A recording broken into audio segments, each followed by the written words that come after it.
Bonjour, c'est un plaisir de vous retrouver pour cette vidéo à l'intérieur parce qu'aujourd'hui il fait toujours aussi chaud en Catalogne. Par contre, il y a du vent, ça cartonne. Donc on s'est mis sur la paille, vous avez vu, on est rendu sur la paille. J'espère qu'on ne va pas se faire déloger par les ânes qui ne vont pas apprécier qu'on leur prenne leur paille. D'ailleurs, excellente paille, je le précise souvent, mais qui vient d'un agriculteur local, du blé bio bien sûr, des variétés anciennes de blé, pour dire qu'il y a quand même des gens qui travaillent et qui essayent de faire évoluer les choses.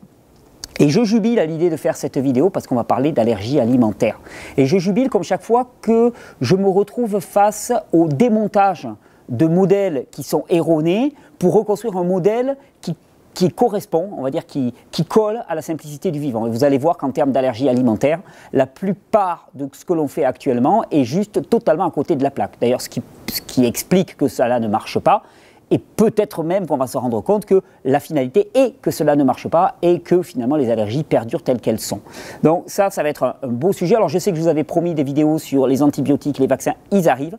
Mais juste avant, il me semblait essentiel de mettre en place cette vidéo qui fait suite d'ailleurs, je vais m'y référer plusieurs fois à la vidéo que j'avais fait en novembre dernier de mémoire. Je vous y renvoie, je vais mettre un petit lien qui fait suite à la vidéo qu'on avait faite en novembre dernier, qui s'appelait « Pourquoi je ne crois plus au vaccin », qui était un rappel sur ce que c'est que l'immunité du corps. On va en parler de nombreuses fois dans cette vidéo, donc je vous encourage, si vous avez besoin de vous rafraîchir un peu la mémoire, à aller voir cette vidéo de novembre dernier. Je vous mets le lien dans les petits trucs là qui apparaissent de ci, de là sur l'écran. Vous allez pouvoir les trouver. Avant de commencer la vidéo, petit rappel, 2-3 petites annonces. Premièrement, jeudi 1er février, on se retrouve tous à Paris. Vous êtes les bienvenus. Il y a un lien en dessous de la vidéo pour une conférence soirée festive. Il y aura de la musique. On va partager un repas tous ensemble. Ça va être une grande fête pour fêter d'une certaine manière les 7 ans de Régénère. 7 ans. Le 11 février 2011, je commençais les vidéos en Thaïlande dans un état un peu moins frais que celui qui est actuellement. Et là, on va se retrouver à Paris pour fêter ça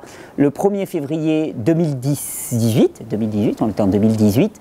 Il y a un lien sous la vidéo pour vous inscrire, il y a le lieu, il y a l'horaire. On parle d'inscription, l'inscription est gratuite, l'entrée est gratuite. Par contre, on fera tourner un chapeau parce qu'on va avoir besoin de vous pour financer quand même la location de la salle, même si c'est un prix modique pour une salle parisienne. Et puis les frais, location de sono et ainsi de suite. Il y a un lien parce qu'il faut vous inscrire parce que le nombre de places est limité, on n'a que 800 places. Je sais que c'est très garni, il reste encore quelques places, mais je crois que c'est déjà quasiment full. Donc, on compte sur vous pour vous inscrire, de manière à ce qu'il n'y ait pas des gens qui restent à l'extérieur, parce qu'il y a une limite à la jauge de la salle, et on ne peut pas la dépasser pour des questions de sécurité. Donc, on vous demande de vous inscrire, vous recevrez un petit papier qui confirmera votre inscription, mais vous n'avez rien à payer à l'inscription, et vous pouvez venir, c'est gratuit, on fera tourner un chapeau et donnera qui peut pour nous soutenir et pour financer ce prix-là. Deuxième petite annonce, alors là, c'est purement petite annonce perso, je profite de ces vidéos. On cherche sur l'Aude ou les Pyrénées-Orientales, enfin ou sur les Pyrénées-Orientales ou l'Aude, le 66 ou le 11, quelqu'un qui soit animateur, on va dire pleine nature pour les enfants, dans le cadre d'une opération qu'on veut monter avec l'association, style bushcraft, vie dans les bois, technique primitive, quelqu'un qui se sente d'accompagner un groupe de maximum 10 enfants sur des sessions de 1 ou 2 jours. Ça serait régulièrement. Si vous êtes intéressé, vous allez sur le site regener.org.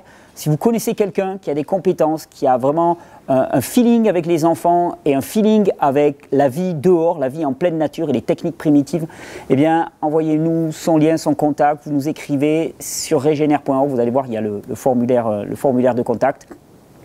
Et on sera directement en contact avec vous. On est parti, on va parler d'allergies alimentaires, parce que les allergies alimentaires, c'est un gros sujet. C'est un sujet chaud maintenant, et elles sont en pleine expansion. Hein. On entend parler. D'ailleurs, il y a quelques années, tu sais, quand tu parlais, déjà, quand tu parlais de bio, déjà, tu passais pour un extraterrestre, orthorexique.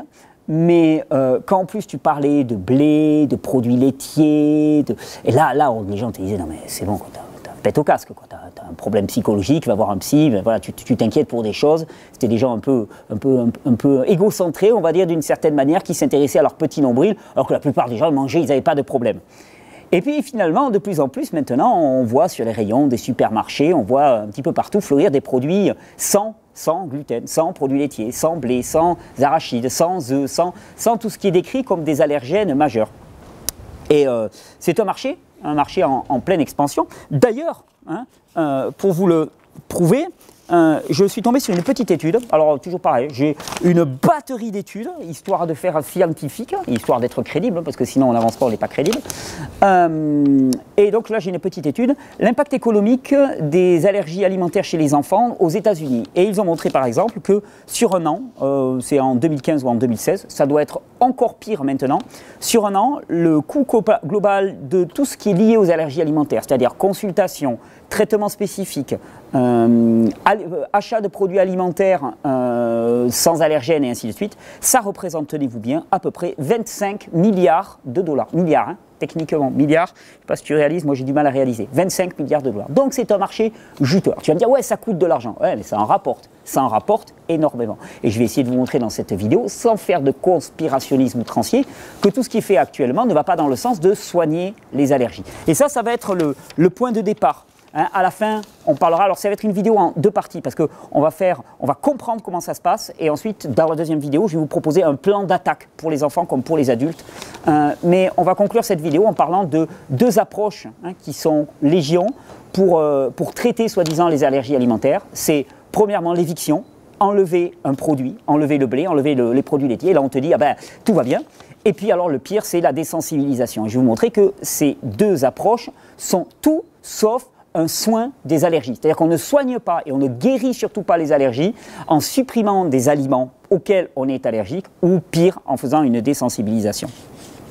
Donc c'est un marché juteux, hein, et ce marché juteux, eh bien, il repose sur un fait qu'il y a de plus en plus d'enfants et d'adultes qui ont des réactions adverses à nombre d'aliments. Là, on parle d'allergie alimentaire, on élargira le propos aussi, on parlera d'allergie tout court, allergie au niveau des bronches, asthme et ainsi de suite, allergie au niveau de la peau même, parce qu'en fait, comme toujours dans le vivant, il y a une unicité. Et les principes qui prévalent au niveau du système digestif et qui expliquent les allergies alimentaires sont exactement les mêmes au niveau des bronches, au niveau de la peau, c'est la même chose. Le vivant est un. Le vivant est un, il est simple dans ses principes et c'est ce que j'ai à cœur de partager dans ces vidéos. Alors, quand on parle donc, on va d'abord focaliser sur le côté alimentaire. Quand on parle d'allergie alimentaire, la plupart du temps, on mélange beaucoup de choses. Intolérance, allergie, réaction auto-immune. Alors, je vous renvoie à la première vidéo que j'ai faite, dont je vous ai mentionné tout à l'heure, pourquoi je ne crois plus au vaccin avec le système immunitaire. Et je vous avais montré que notre système immunitaire, donc hop, petit flashback, qu'est-ce que c'est que le système immunitaire? Le système immunitaire, quelque part, c'est les agents de sécurité qui vont être à l'entrée de la conférence à Paris. Tu te pointes, tu as ton petit papier qui montre que tu t'es inscrit. Ouais, passé, ouais, passé, ouais, passé. Et puis là, d'un seul coup, il y en a un qui essaye de passer entre les jambes du gros, pas du gros, il n'est pas gros, mais du carré, impressionnant, massif, hein, gardien de sécurité. Et lui, il n'a pas de papier, il essaye de passer. Que fait l'agent de sécurité? Il essaye de le ceinturer d'abord. Ça, c'est une partie du système immunitaire qu'on appelle le système immunitaire mucosal. C'est-à-dire qu'à la surface de toutes les surfaces de séparation de l'organisme entre le milieu extérieur et le milieu intérieur, il y a un ensemble de microbes qui vont d'abord essayer de ceinturer et d'empêcher les intrus de rentrer. S'ils rentrent, il y a un deuxième agent de sécurité qu'on appelle le système immunitaire humoral, qui va fonctionner avec les fameux antigènes, anticorps, qui va repérer les intrus qui sont passés à l'intérieur, qui va les marquer avec ce qu'on appelle des antigènes, et qui ensuite va produire un ensemble d'éléments comme les anticorps, comme les histamines, qui auront pour but de détruire ces éléments. Et si ces éléments rentrent encore à l'intérieur, il y a un autre système immunitaire qu'on appelle le système immunitaire cellulaire, intracellulaire, qui va encore là aussi cibler les éléments indésirables. Ce que je veux dire par là, c'est que pour qu'un produit rentre à l'intérieur du corps et amène à des réactions, il faut d'abord qu'il ait passé quoi? La barrière mucosale, c'est-à-dire le premier rempart de sécurité. Et on va beaucoup parler de bactéries dans cette vidéo. Donc je vous renvoie vers la première vidéo. Pouvez-vous faire un petit check-up, enfin un petit, je ne sais plus comment on dit, enfin, vous la regardez à nouveau, puis vous serez au courant de ce dont je parle. Intolérance, allergie, réaction auto-immune. Quand y a-t-il intolérance? On parle souvent d'allergie, des gens qui disent « Ah, moi j'ai mangé du gluten, par exemple, j'ai mangé du blé et oh, j'ai mal au ventre, je suis allergique au blé. » Non. Tant qu'on est dans les réactions digestives, hein, quand on parle d'allergie alimentaire. Tant qu'on est dans les réactions digestives, alors à ce moment-là, on est dans les phénomènes d'intolérance. Parce que ça veut dire, tant qu'on est dans les phénomènes digestifs, ça veut dire que le produit n'est pas passé à l'intérieur du corps. Hein. Donc, tant qu'on est dans des phénomènes digestifs, flatulence, ballonnement, inconfort digestif, bon, ben là, on est dans des phénomènes d'intolérance. Ensuite, il va y avoir les phénomènes d'allergie. Et quand on parle d'allergie, là encore, je vous renvoie vers la précédente vidéo, on va parler de réactions avec ce qu'on appelle les IgE, les antigènes E, les antigènes G aussi, les IgG, les IgE et les IgG. Donc, qu'est-ce que ça veut dire? Ça veut dire que quand un produit passe quand même à l'intérieur, il passe à l'intérieur du système, eh bien, à ce moment-là, il va être marqué par des anticorps. Hein. Certains sont les IgE, d'autres les IgG. Et ces anticorps vont amener à des réactions du corps pour se débarrasser de ce produit. On va reprendre. Imaginons par exemple que, bon, cette paille, elle ne va pas le faire. Il me faudrait un truc un peu... Bah tiens, voilà une paille, une bonne paille. Pas oublier ma petite coco. Imaginons, j'avale cette paille. Bon, il me faudrait beaucoup de performance, mais voilà. J'avale cette paille, ok? Elle est dans ma bouche. Tant qu'elle est dans ma bouche, vous êtes d'accord avec moi, quand elle est là, hein, elle n'est pas à l'intérieur de moi, elle est à l'intérieur de ma bouche, mais elle est toujours à l'extérieur. Elle passe par le tube, par l'œsophage. Elle passe au niveau de l'estomac. Elle passe au niveau du pylore. Hein. Là, elle se retrouve au niveau du duodénum et du jejunum et de l'iléum, c'est-à-dire l'intestin grêle. Vous êtes d'accord que là, pour l'instant, elle n'est pas passée à l'intérieur de moi. Elle est toujours dans mon tube digestif, elle est à l'extérieur. Ensuite, elle va passer par mon côlon. Je pouvais dire quand même que j'aurais souffert le martyre. Et ensuite, avec un peu de chance, elle va sortir dans le milieu extérieur, dans les toilettes. À aucun moment, cette paille n'est passée... Hop, attendez. Après une épreuve pareille. Alors, à aucun moment, cette paille n'est passée dans le milieu intérieur. Hein. Pour passer le milieu intérieur au niveau du système digestif, il faut franchir la barrière qu'on appelle la membrane intestinale, la muqueuse intestinale. Alors, quand il y a intolérance, les produits ne passent pas la muqueuse intestinale. Et il n'y a pas de réaction du système immunitaire humoral. Quand il y a allergie, ça veut dire que le système va produire des IgE ou des IgG et donc amener à des réactions ensuite. Et donc la différence fondamentale qu'il y a entre intolérance et allergie, c'est ça. Intolérance, non-passage dans le milieu intérieur, allergie, passage dans le milieu intérieur. Et ça, on va y revenir particulièrement dans la deuxième partie de cette vidéo. Ok, au point où on en est, qu'est-ce qu'on a? On a des aliments qui causent des réactions chez les personnes. Certains causent des réactions directement dans le système digestif. On parle d'intolérance, flatulence, fermentation, qui sont inacceptables ou qui sont désagréables, on va dire. Et puis il y en a d'autres qui passent à l'intérieur, vraiment dans le milieu intérieur, et là qui amènent des réactions d'allergie propres, c'est-à-dire gonflement, irritation, inflammation. Attendez, j'avais un petit tableau de qu'est-ce que fait la réaction IgG. Donc des rougeurs. Les membranes, les muqueuses qui gonflent, les organes qui gonflent, donc on s'étouffe littéralement, des irritations un petit peu partout, la langue qui commence à gonfler, enfin voilà, tout ça ce sont les réactions propres au marquage IgE, donc aux antigènes E. Et là on est dans des phénomènes allergiques. Pour ce qui est des antigènes G, ce sont des réactions qui sont souvent à plus long terme. Les IgE, ils agissent dans les quelques minutes qui suivent l'ingestion de l'aliment. C'est-à-dire tu ingères l'aliment, quelques minutes après, tu vas commencer à gonfler, à brûler, et ainsi de suite. Les IgG, c'est plutôt 1 jour ou 2 jours après l'ingestion. Et là, ça a conduit à des réactions inflammatoires de l'organisme. Alors, pour vraiment réfléchir de manière adéquate dans cette vidéo, j'aimerais bien revenir sur la notion de poison. Parce que maintenant, il est bon ton de parler du lait ou de parler du blé, par exemple, comme des poisons. Ce sont des poisons. Et la notion de poison est souvent très mal utilisée. Parce que un poison, quelque chose qui est empoisonnant pour l'organisme, c'est quelque chose qui est toujours toxique pour l'organisme. Or, il est très facile de trouver des personnes pour qui la consommation de blé ou de produits laitiers, même parfois pendant des générations, dans les civilisations précédentes, rien que dans les années 1900, les gens consommaient 1 kilo de pain par jour, on ne peut pas dire, globalement, qu'ils étaient malades de leur consommation de blé. Donc on ne peut pas parler de poison dans l'absolu. Il faut bien comprendre qu'un poison, c'est toujours la résultante de l'action d'un produit sur un organisme. Et l'état de l'organisme dépend énormément. Donc, quand on parle d'allergènes, quand on parle d'allergie, il faut bien comprendre qu'on parle essentiellement de protéines. On est allergique, quand on dit on est allergique au blé, on est allergique à quoi actuellement? On est allergique au gluten, qui est la protéine, une des protéines du blé. Quand on dit on est allergique au lait, on est allergique à la caséine, qui est la protéine du lait. Quand on est allergique aux œufs, on est allergique non pas au jaune d'œuf, mais aux protéines qui se trouvent, c'est l'albumine, qui se trouve dans le blanc d'œuf. Quand on est allergique aux arachides, on est allergique aux protéines qui se trouvent dans l'arachide. Et c'est toujours aux protéines qu'on est sensible en premier lieu. Après, il peut y avoir des allergies qui s'étendent, même à des fruits, et ainsi de suite. Mais la plupart du temps, c'est aux protéines qu'on est allergique. Alors, il faut bien comprendre la digestion des protéines. Quand on avale un produit qui contient une fraction protéine, ce produit arrive au niveau de l'estomac. Dans l'estomac, il y a une enzyme qui s'appelle la pepsine. L'enzyme, c'est une sorte de ciseau qui va découper. Il y a une enzyme qui s'appelle la pepsine qui est censée découper les longues chaînes protéiques pour en faire des chaînes plus courtes et les ramener à l'état d'acide aminé, c'est-à-dire des chaînes uniques avec un seul élément qui vont pouvoir ensuite passer de façon normale dans la circulation générale, c'est-à-dire traverser la membrane intestinale et pouvoir nourrir le corps, alimenter le corps en protéines, en acides aminés en vérité, qui vont être utiles pour la construction, le renouvellement musculaire et ainsi de suite, la construction tissulaire. Ça, c'est la voie normale.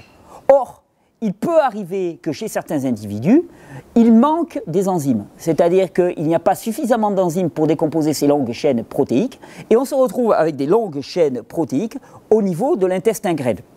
Alors il peut se passer deux choses. Premièrement, fermentation et putréfaction. Parce que ces longues chaînes protéiques qui sont là en stagnation et en attente, elles vont évoluer. Il y a toute une flore intestinale, un ensemble de bactéries qui vont commencer à les consommer parce que là, elles sont en stagnation.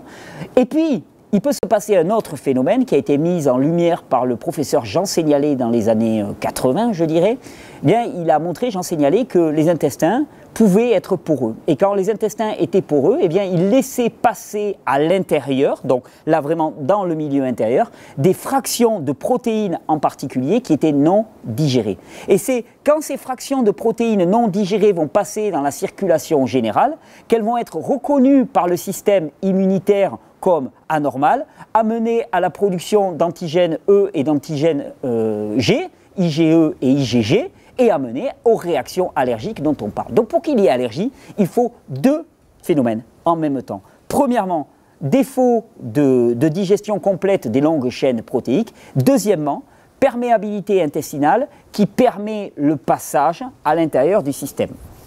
Alors tu vas me dire, mais attends, s'il y a une perméabilité intestinale, c'est donc que la barrière microbienne, le microbiote intestinal, l'ensemble des bactéries qui tapissent nos intestins et dont j'ai montré que c'était notre premier système immunitaire, donc d'abord ce qui nous protège des étrangers, qui n'a pas fait son job, il n'a pas fait son travail. Eh bien oui, il n'a pas fait son travail. Et pour s'en convaincre, excusez-moi, je ravitaille un petit peu,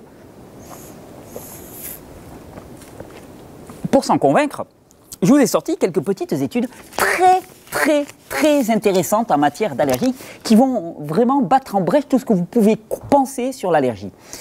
Par exemple, une étude très intéressante qui montre que le fait d'être, alors je vous les mettrai à l'écran, le fait d'être exposé à des chats et des chiens dans son plus jeune âge, dans les premières années de vie, diminue énormément les risques d'allergie alimentaire et respiratoire chez les enfants de 6 à 7 ans. Là, c'était l'étude qui se faisait sur les enfants de 6 à 7 ans.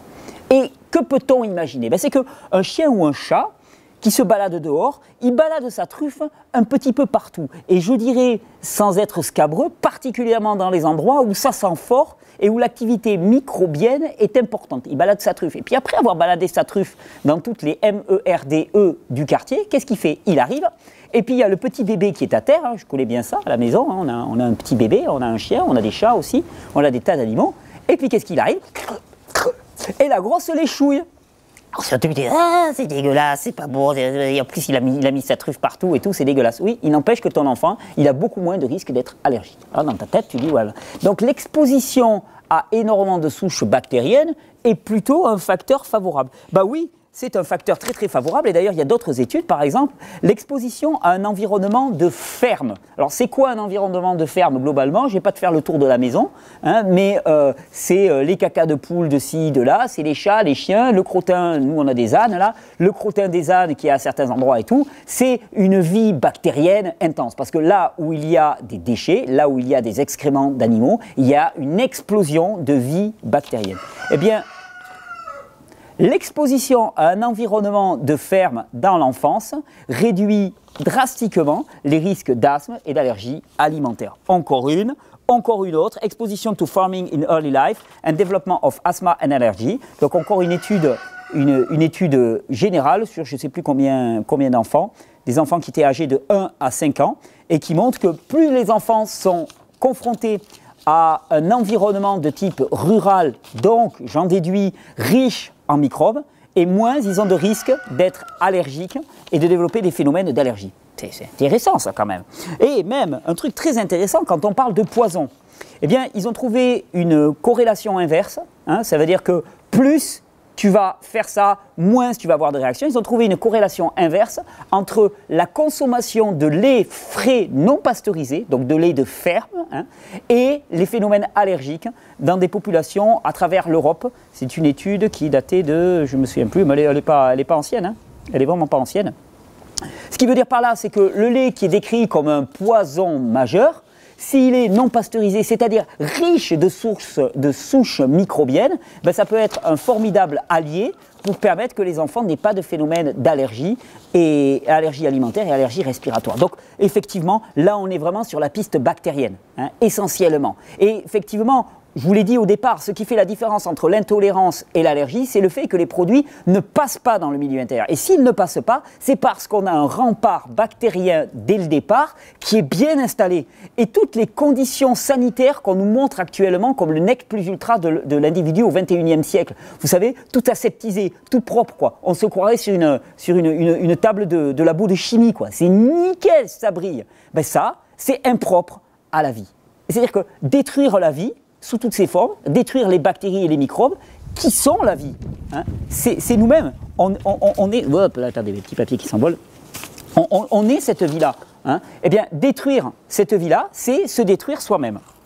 Alors, d'ailleurs, pour le montrer, eh bien, j'ai quelques petites autres études assez croustillantes. Par exemple, hein, l'utilisation d'antibiotiques pendant l'enfance et les risques d'asthme et d'allergie alimentaire. Corrélation totale. C'est-à-dire, plus tu utilises d'antibiotiques pendant ton enfance, eh bien, plus tu vas avoir de risques de présenter des phénomènes d'allergie alimentaire et d'asthme. Et ouais, antibiotiques, sérieux, il faudrait qu'on réfléchisse un peu plus avant. Antibiotiques contre la vie. Globalement, quand tu prends des antibiotiques, surtout oraux, ben, tu détruis, mais systématiquement, hein, quand on va parler de l'antibiothérapie, on va voir exactement ce qui se passe. Il y a certains chercheurs qui pensent même qu'une seule antibiothérapie peut être définitivement fatale pour nos populations bactériennes et que plus jamais, pour certains individus, ou en tout cas difficilement, ils pourront retrouver un patrimoine bactérien suffisant et un système immunitaire suffisamment costaud à cause d'une seule antibiothérapie. On le verra dans la vidéo qui va suivre. Pas qui va suivre exactement, mais qui sera bientôt. Donc, j'en étais où ? Donc, l'utilisation d'antibiotiques dans l'enfance en particulier augmente drastiquement le risque d'allergie alimentaire et d'allergie respiratoire. La même manière, la façon dont l'enfant naît est très très important. Et il montre par exemple qu'entre un enfant qui est né par voie basse, voie normale, et un enfant né par césarienne, il y a énormément de différences et qu'un enfant né par césarienne a beaucoup plus de risques de développer des phénomènes allergiques, allergie respiratoire et allergie alimentaire. C'est normal, quand un enfant naît, au moment de l'accouchement, eh bien, il y a les bactéries intestinales de la mère qui migrent vers les voies basses, et de manière à ce que quand l'enfant commence à sortir, il soit imprégné de tout ce patrimoine bactérien qui est une signature unique et que quelque part, il construise son système immunitaire. Eh bien, s'il sort par césarienne, son système immunitaire se construit beaucoup moins bien et donc, ce faisant, parce que le système immunitaire n'est pas construit de manière adéquate, il va présenter des risques d'allergie. Et là, vous allez comprendre quelque chose. Quand on parle d'allergie, on parle d'immunodéficience. On parle uniquement d'immunodéficience. Et encore une autre étude, pour accentuer la chose, on se rend compte que le fait que des enfants soient nourris au sein augmente énormément leur résistance à l'asthme et aux allergies alimentaires, parce que pareil, dans le lait maternel, il y a pléthore de microbes qui vont être essentiels au développement et à la maturation du système immunitaire de l'enfant. Donc, on a des preuves que la piste bactérienne est la bonne, on a des contre-preuves Hein. On a des preuves en disant, voilà, les enfants qui vivent dans un milieu rural, qui se font léchouiller par les chiens et les chats, qui vivent au milieu des crottins de biques, de crottins de poules et de canards, eh ben, bon, ils ont peut-être les mains sales, ils ont peut-être du noir sous les ongles, mais ils sont en bien meilleure santé. Et on voit aussi qu'à l'inverse, les enfants qui prennent des antibiotiques, qui ne sont pas nourris au sein et qui sont nés par césarienne, ont beaucoup plus de risques de développer des phénomènes allergiques. Et plus avant, on a fait des études sur le microbiote intestinal des enfants allergiques. Hein, c'est-à-dire qu'on a pris des portions de sel d'enfants allergiques et on s'est rendu compte qu'ils avaient dans leurs intestins des bactéries que l'on ne retrouve pas chez les autres. Les enfants allergiques ont beaucoup plus de staphylocoques, de bactéries de la famille des staphylocoques, de la famille des clostridium et de la famille des Escherichia, Escherichia coli en particulier.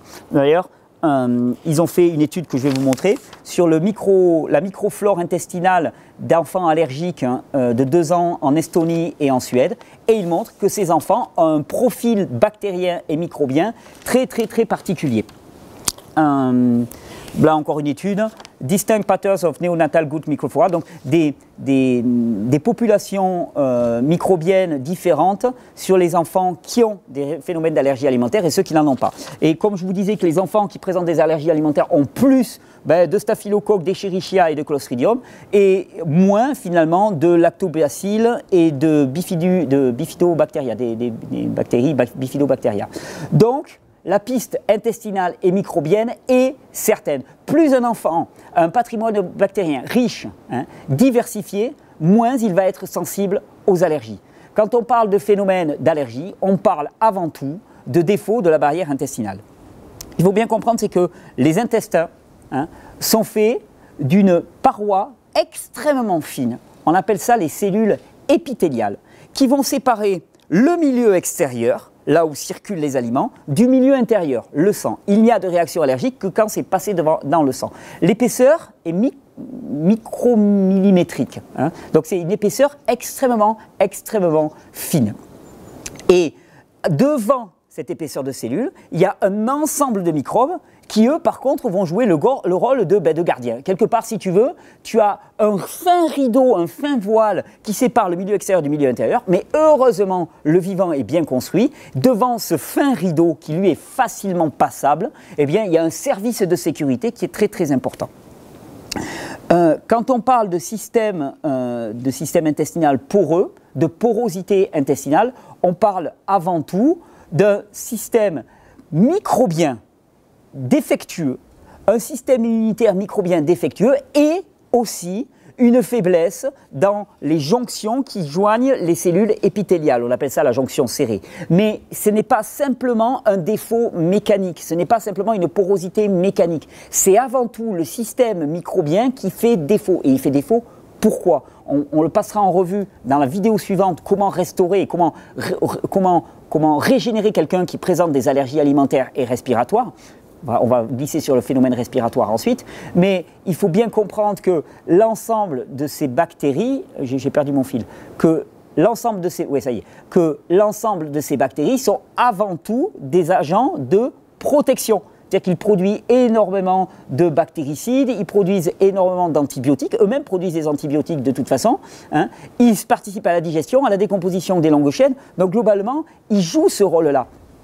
Et plus un enfant et plus un individu va être privé de ce patrimoine-là, et plus il va être faible. La vraie force, elle est là. La force, c'est la force de notre système immunitaire. Et la force de notre système immunitaire, c'est la quantité de vie qu'il y a à l'intérieur de nous. Et cette quantité de vie, elle se mesure à la quantité de bactéries, à la diversité des populations bactériennes qu'il y a à l'intérieur de nous. Depuis 50-60 ans, on mène une guerre systématique contre le vivant, avec les antibiotiques, les pesticides, les fongicides. Donc c'est normal qu'on présente des phénomènes d'allergie. En veux-tu ?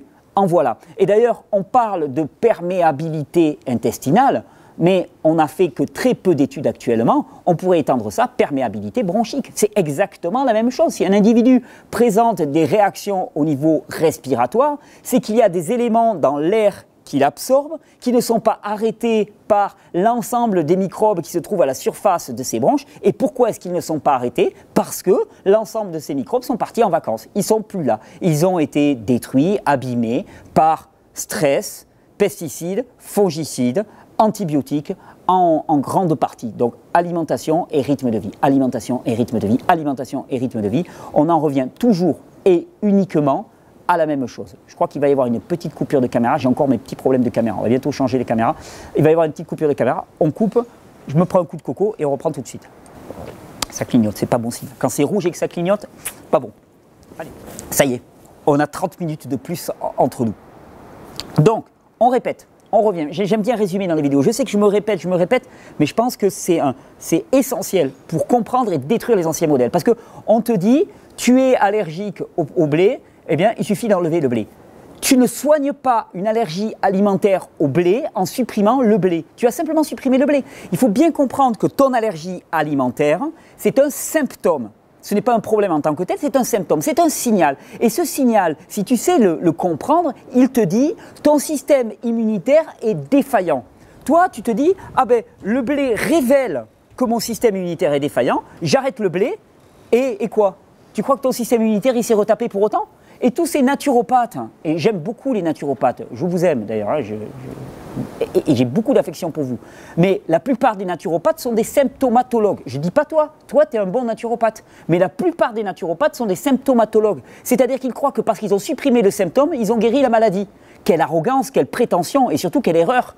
Hein? Quand ils ont coupé le symptôme, ils ont empêché l'individu de faire le vrai travail sur sa biologie. Quand tu es allergique au blé, tu peux supprimer le blé si tu veux pour vivre un peu plus confortablement. Mais surtout, tu dois te dire, ça c'est le signe que mon système immunitaire et mon système digestif ne sont plus aptes à tolérer ce produit-là, ne sont plus aptes à le travailler de manière adéquate. Que mon système immunitaire ne me protège plus. Et si je ne fais pas un travail en profondeur sur mon système immunitaire, cette allergie qui n'était pas grand-chose en tant que telle, qui me révélait la faiblesse, eh bien je vais passer à côté. Et je vais passer à côté une infection bactérienne qui ensuite va être beaucoup plus costaude parce que là, mon système immunitaire va laisser passer des bactéries qui vont être extrêmement nocives. On n'est plus dans des simples protéines. Le symptôme est une chance. Si vous êtes allergique au blé et aux produits laitiers, dites-vous merci parce que j'ai réalisé que mon système immunitaire était faiblard. Et dans la prochaine vidéo, on va vraiment parler de ça. Comment rétablir un système immunitaire, un système intestinal qui fonctionne de manière adéquate. Mais quiconque te dit je vais te soigner ton allergie en supprimant les aliments, te ment. Effrontément. Tous ces instituts qui te font payer très cher des scans de ton régime alimentaire en te disant tu es allergique à tel produit, tu es allergique à tel produit, tu es allergique à tel produit. Il y a énormément d'argent qui est fait là-dessus. J'en ai même fait un une fois. Sauf que les mecs, ils manquaient d'intuition. Ils ont fait une erreur fondamentale. Dans la liste des produits auxquels j'étais allergique, il y avait la pastèque. Et là, techniquement, c'est inacceptable. Je préfère mourir en mangeant des pastèques que de me priver de pastèques. Donc, ils ont fait face à mon addiction profonde à la pastèque et je leur ai dit, votre analyse, vous la prenez et vous la jetez. Je veux dire, j'ai pas à avoir peur de la pastèque, je suis pas allergique à la pastèque. S'il y a un problème au niveau de mon système immunitaire, il va se révéler avec la pastèque, il va se révéler avec des tas de produits. Il s'agit de renforcer mon immunité. Il s'agit de vraiment travailler sur le terrain fondamentalement. Que ça soit allergie alimentaire, que ça soit allergie respiratoire, ce ne sont que des signaux. Interprétez-les comme tels. Et si on vous propose d'enlever un aliment, vous pouvez le faire pour avoir un petit peu de confort ponctuel, mais surtout, ne faites pas l'erreur de vous dire « Ah ben ça y est, c'est réglé. J'ai supprimé le blé, c'est réglé. » Parce que qu'est-ce qui va se passer? Il va se passer ce qui se passe systématiquement. Et je ne compte pas le nombre de personnes pour qui j'ai des témoignages, ça s'est passé exactement de la même manière. Tu vas une fois chez ton naturopathe, chez ton médecin préféré, tu présentes des problèmes avec le blé, par exemple les produits laitiers. Il te dit enlevez le blé et les produits laitiers. Toi, tu es tout content. 6 mois après, tu reviens, tu es allergique à un nouveau truc, il te l'enlève, tu es tout content. 6 mois après, tu reviens, tu es encore allergique à un nouveau truc, il te l'enlève, tu es tout content. Mais c'est une spirale infernale. Tu vas avoir de plus en plus d'allergies alimentaires. Pourquoi? Parce qu'en supprimant les aliments, tu n'as rien soigné du tout. Strictement rien. Le mec qui te dit je vous soigne, il te ment. Il te ment délibérément. Il n'a rien fait, strictement rien fait. J'aurais insisté lourdement. Alors ensuite, il y a un deuxième phénomène qu'on appelle la désensibilisation. Alors la désensibilisation, c'est quand même assez intéressant. Regardez, on va faire un truc en live. Qu'est-ce que c'est que la désensibilisation? Je ne fais pas de pub. Hein. Hop, pour ma vieille métabo. Alors, qu'est-ce que c'est que la désensibilisation? La désensibilisation, c'est ça. Hein? Tu es en train, techniquement, tu es en train de te tronçonner la main. Hein? Et puis là, tu vois, tu commences à appuyer. Si tu envoies les watts, ça fait mal. Hein? Ça coupe, hein, ces bestioles-là. Ça coupe, ça coupe, ça coupe. hein, et là, tu es en train de souffrir terriblement. Donc là, tu appelles, tu dis « Allô, allô, allô, excusez-moi, là, mais je souffre, j'ai mal, j'ai mal, j'ai mal. » Et le mec dit « Pas de problème, on va te désensibiliser. On va faire en sorte que le message de douleur qui vient de ta main, eh bien, il ne parvienne plus jusqu'à ton système nerveux central. » Génial, génial, comme ça, il n'y a plus de problème. Mais il ne s'agit pas d'être désensibilisé, c'est de la folie furieuse. On a un système nerveux qui est là pour nous prévenir.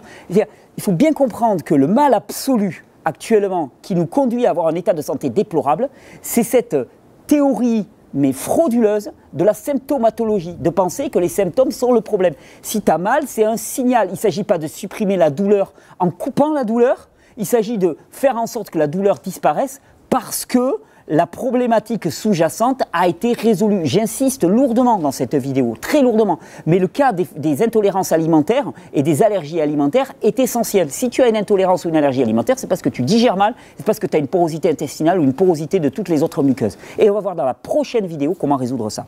Un dernier petit mot, là, parce que papy, là, il monte en régime. Là, après, je vais me faire une petite cohérence cardiaque pour me calmer un petit peu. Non, mais parfois, franchement, je reste calme dans les vidéos, je suis gentil. Je vais peut-être faire d'ailleurs des vidéos un peu plus énervées de temps en temps. Ça ne sert peut-être pas à grand-chose, mais quand on voit la médiocrité des analyses de la part de gens qui sont parfois intelligents, donc je ne peux pas croire qu'ils ne voient pas à quel point ce qu'ils disent est frauduleux. Donc il n'y a qu'un seul moyen pour que vous en sortiez. Un seul moyen, c'est acquérir la connaissance. Vraiment acquérir la connaissance. Et j'espère qu'au travers de ces vidéos, vous avez, en tout cas en ce qui concerne la santé, accès à une connaissance dédogmatisée, déreligiosisée, hein, en tout cas non religieuse, qui ne vise pas à vous vendre telle thérapie ou telle thérapie, qui vous donne des éléments pour comprendre que le vivant est parfait dans son fonctionnement. Et vous allez voir, quand on va parler des solutions, ça ne va pas être des solutions qui vont vous coûter un bras. Ça va être des solutions très très simples qui parient sur le vivant. Si tu choisis le vivant, si tu choisis la vie, eh bien tu vis automatiquement. Alors, on va évoquer une dernière chose, les histamines.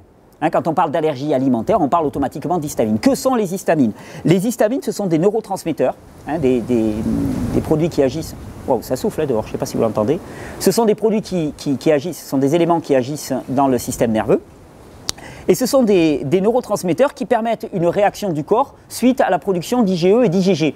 Les IgE et les IgG, c'est un peu comme quand tu te balades en forêt, je ne sais pas si tu l'as déjà fait, des fois l'ONF il passe, puis il repère les arbres qui vont devoir couper lors de la prochaine coupe. Donc ils leur mettent un coup de bombe de peinture, d'accord? Bon, ben, les IgE et les IgG, tu as un élément qui passe parce que la barrière intestinale est dans un état déplorable, qui passe à l'intérieur. Et bien là, coup de peinture, IgE, IgG, pour dire qu'il va falloir le détruire. Mais il faut bien faire quelque chose. Eh bien, les histamines sont des neurotransmetteurs qui participent à la destruction, hein, donc qui participent à éliminer les éléments indésirables.